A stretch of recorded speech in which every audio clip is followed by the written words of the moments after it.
Assalamualaikum warahmatullahi wabarakatuh. Apa kabar Ananda? Semoga Ananda berada dalam keadaan sehat walafiat dan sudah siap melanjutkan pembelajaran hari ini. Sebelumnya, marilah sama-sama kita membacakan basmalah. Bismillahirrahmanirrahim. Bersama Umi Rodiah dalam pelajaran Al-Quran Hadis dengan pokok pembahasan kita adalah kepedulian sosial. Adapun tujuan pembelajaran kita adalah agar Ananda memahami sikap kepedulian sosial. Kemudian Ananda mampu menerapkan sikap kepedulian sosial di dalam kehidupan sehari-hari. Kali ini Umi akan bercerita tentang orang jahat yang diampuni oleh Allah. Baiklah Ananda, selanjutnya mari kita amati kisah berikut ini. Imam Al-Ghazali pernah mengisahkan bahwasanya ada seorang pria Basrah yang berjahat di masa hidupnya, dan ketika meninggal tidak ada seorang pun yang ingin menyolatkan dan menguburkannya. Sampai-sampai istrinya pun mencari orang untuk dibayar agar suaminya dapat dibawa ke musola untuk disolati dan dimakamkan. Namun tetap juga tidak ada orang yang mau dibayar untuk mensolatkan suaminya. Sehingga akhirnya istrinya sendirilah yang membawa jasad suaminya ke lahan yang luas untuk dimakamkan.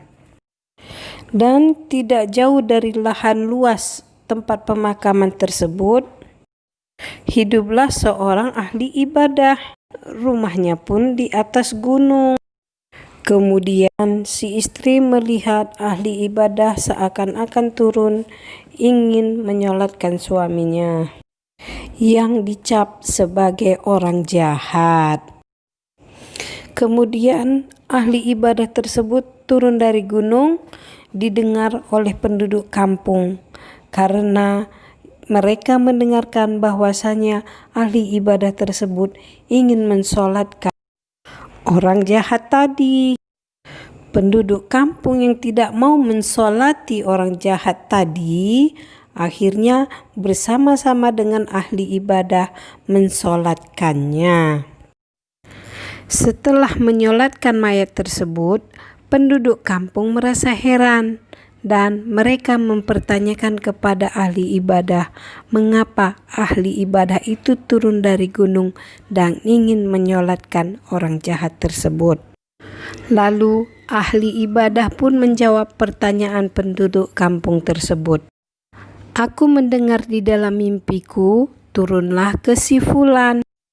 Karena tidak ada yang mau mensolatkannya, maka solatkanlah ia.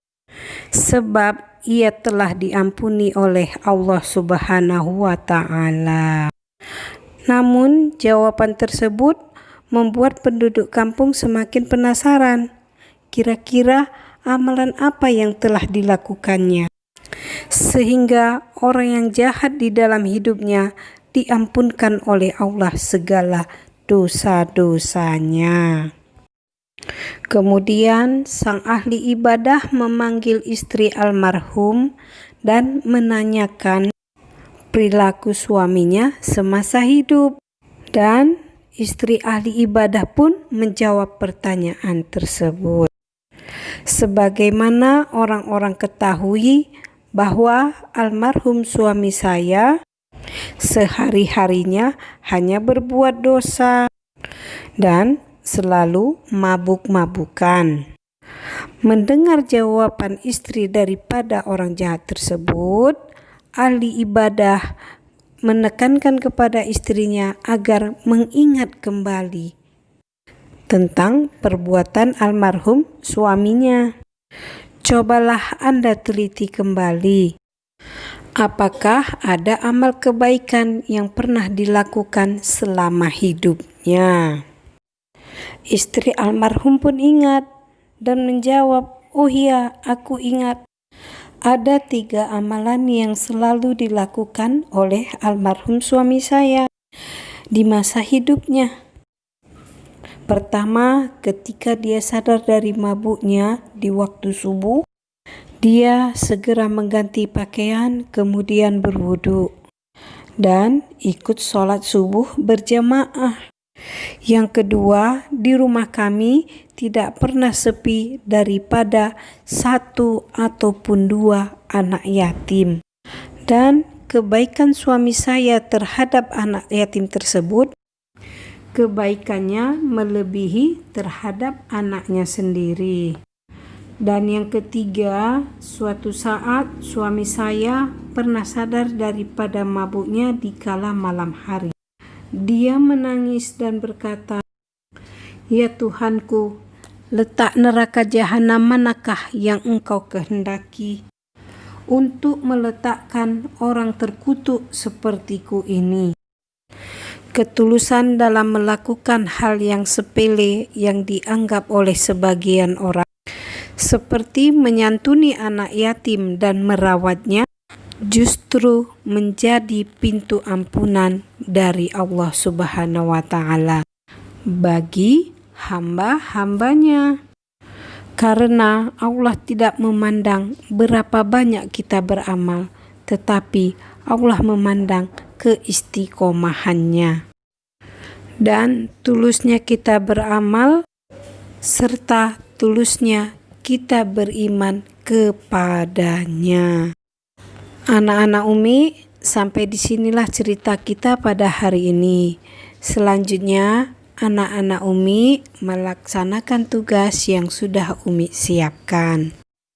Adapun tugas Ananda adalah apa kandungan atau makna dari kisah tersebut. Hubungkan kisah tersebut dengan materi kita tentang kepedulian sosial. Selanjutnya, marilah kita akhiri pembelajaran kita dengan mengucapkan Alhamdulillah. Alhamdulillahirabbil alamin. Wabillahi taufik wal hidayah. Wassalamualaikum warahmatullahi wabarakatuh.